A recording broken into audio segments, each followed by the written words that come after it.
Hey, this is Network Economics, and I'm going to go over right now sort of the organization of the course and who's who and what's what. First off is me. I'm Dr. Russell Haynes. I'm an associate professor at Old Dominion University. That's in Virginia, USA. We're on the Atlantic coast.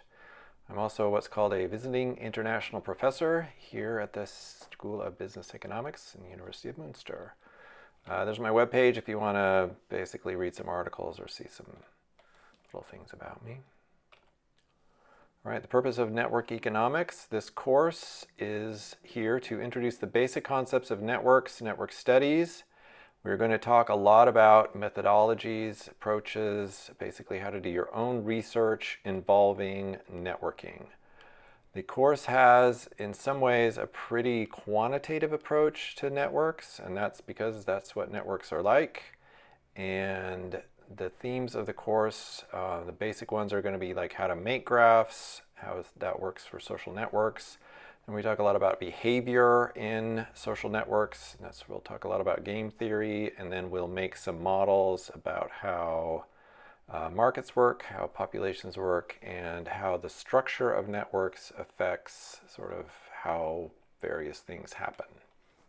All right, the textbook is this Networks, Crowds, and Markets by Easley and Kleinberg.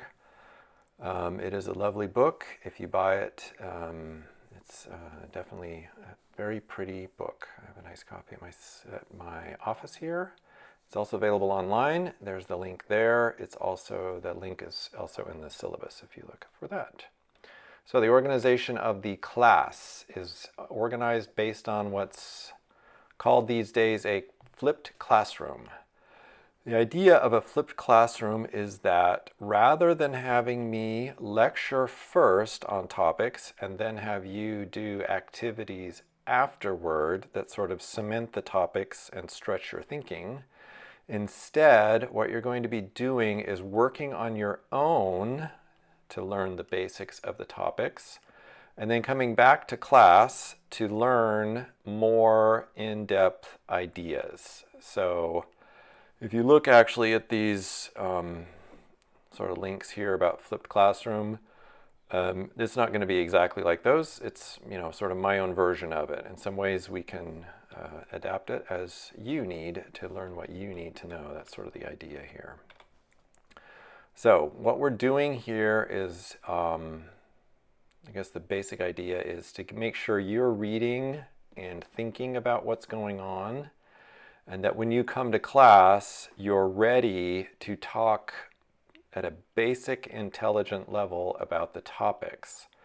We'll discuss some of this, and you'll hopefully have questions and be able to really debate what's going on. My role in this is to, yes, support your learning experience, and you might say, oh, I'm just sitting there watching you doing your work. But what you're going to find out is, yes, I will have small lectures because I can see based on maybe the questions and comments you make that there's things that are missing. And in addition, I can provide sort of, here's how it all applies, because what you're going to read and see isn't exactly what you need to know as a master's level student studying this topic. So that's me teaching. Again, that's going to be kind of fluid. Here's the lecture schedule. So this is actually when we'll be doing the lectures. For now, obviously they're going to be online. What we'll be doing is meeting via Zoom, sort of like we are now, and there will be some parts of it that's a lecture, just like this, and a fair amount of it that's going to be sort of discussion, and I will do some hands-on things, hopefully. Sometimes that doesn't work especially well with Zoom, but we'll try to get our best things done. You'll notice it's basically obviously one lecture a week. Sometimes they will involve 2 chapters. Usually when I've grouped 2 chapters together, it just means those 2 chapters maybe don't have the longest or the most difficult concepts, or the most, what would you call it, the fewest implications of those concepts. Some of them are kind of black and white, but so there that is. A couple of dates you want to notice here. We have that Pfingsten week. There's not going to be any exam or any class because y'all are working on exams. And then we're going to be doing the group research presentations, and I may move that up a week, meaning they start the June 23rd, because it kind of looks like we're going to have a lot of students and a lot of groups, and so that means we're going to, that's going to take a long time to do all the group presentations. So that we're going to start on there. Alternatively, what we could do is have the group presentations happen maybe 2 days a week or something else. That's definitely going to take some more time. So we'll talk about that as the rest of the semester progresses. So the assignments. You need to do all the assignments. There's some regulation in the state of NRW that says your grade is based entirely on the exam. But for accreditation purposes for the AACSB, we need to be able to provide you with what they call ongoing assessment. That means you need to be doing some work and be able to see how well you're doing as the course progresses. So these assignments are prerequisite. You need to do them on time. I can't grade you based on how late they're done, but you need to do them on time just so you can stay up with the class. So there's going to be exercises for each chapter. You're going to submit a comment, or at least one comment and one question, or two of either on these individual readings. Your group, as a group, you're going to be in this group, and your group needs to present. So I need to have you showing that you can prepare and present a research design. And then your group also needs to show that they can prepare and write a research design. 12 groups of students, sometimes that ends up being, it probably is going to end up being big groups, but we'll see how that goes. So again, this is regulatory assignments. Normally you'd be graded on them. What I'm saying is you need to do them to even understand the material, so do them. All right, the assignments, I already alluded to this. There's exercises. This is done individually. You're going to do some exercises. They aren't terrible, so you're going to read the chapter, you're going to do some exercises, and they are really good exercises. I mean, I really like them.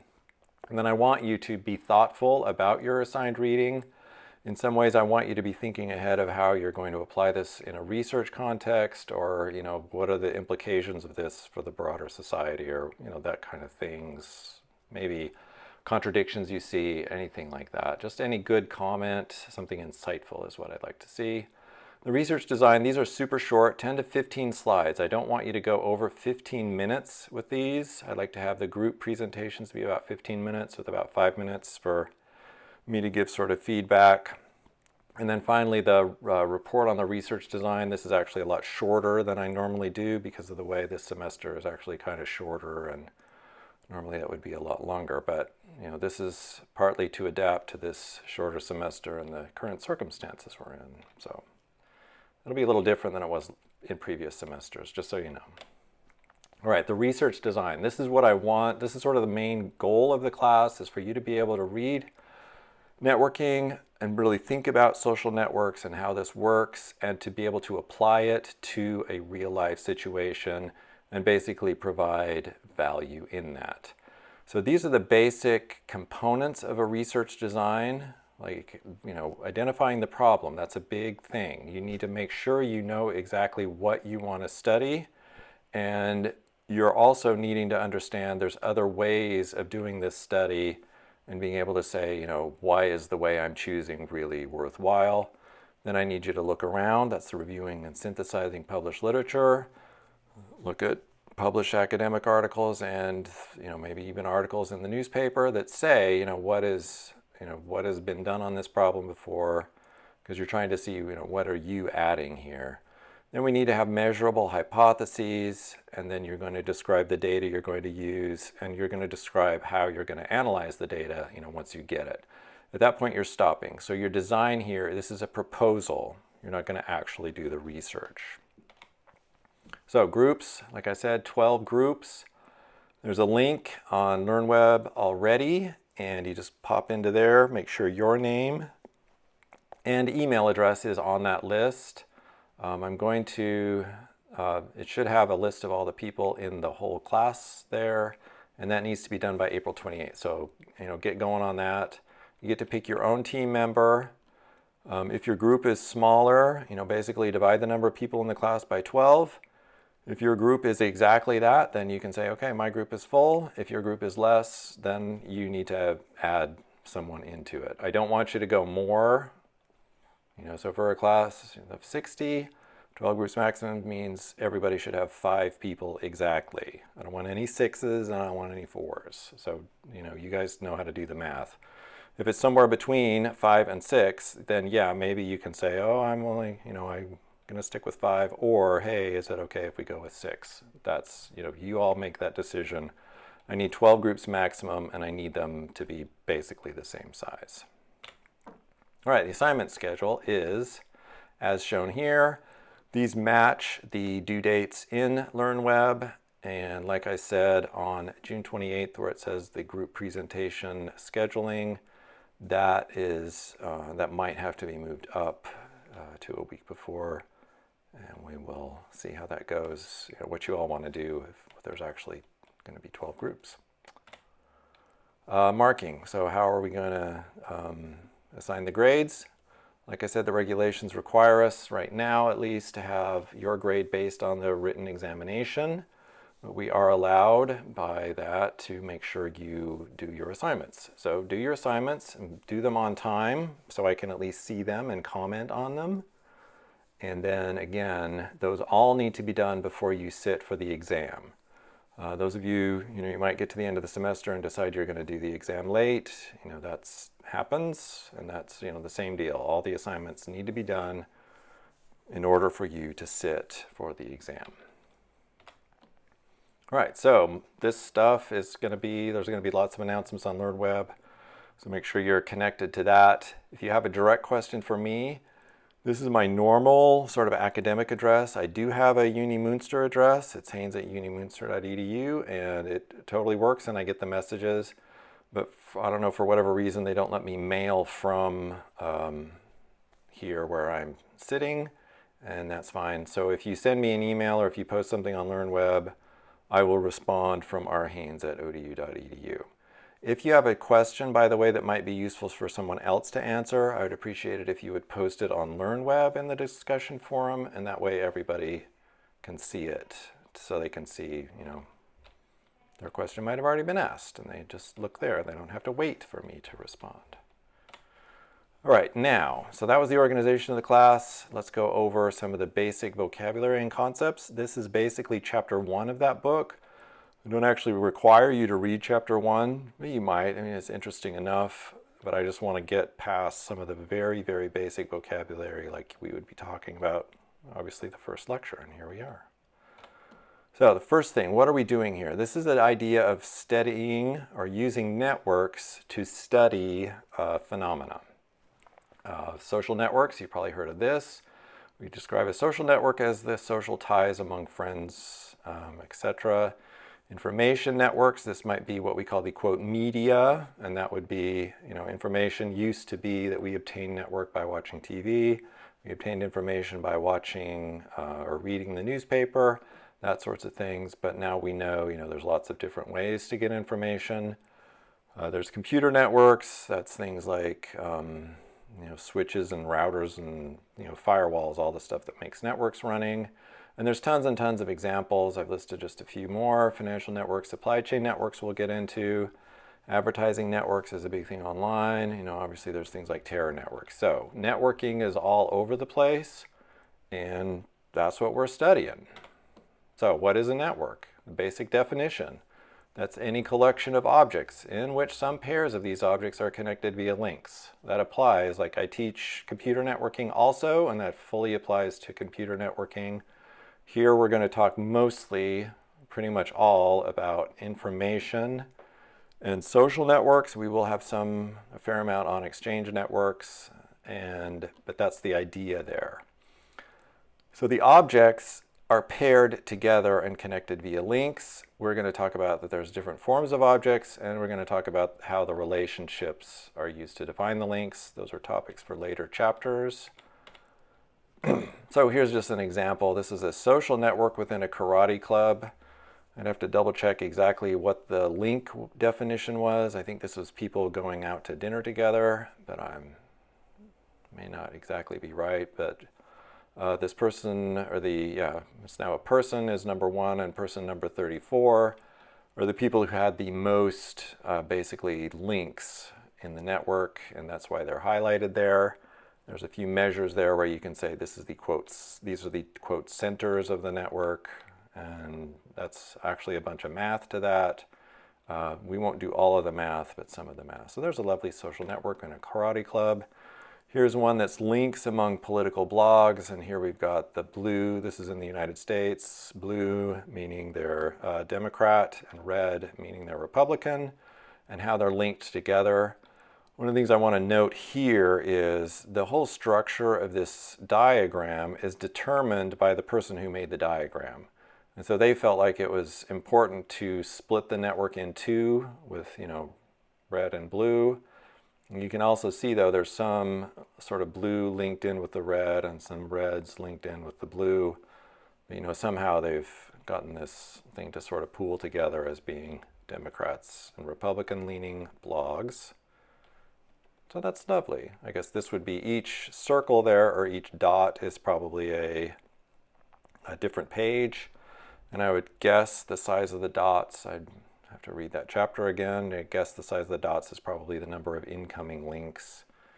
And there you go. They're drawing a lovely diagram.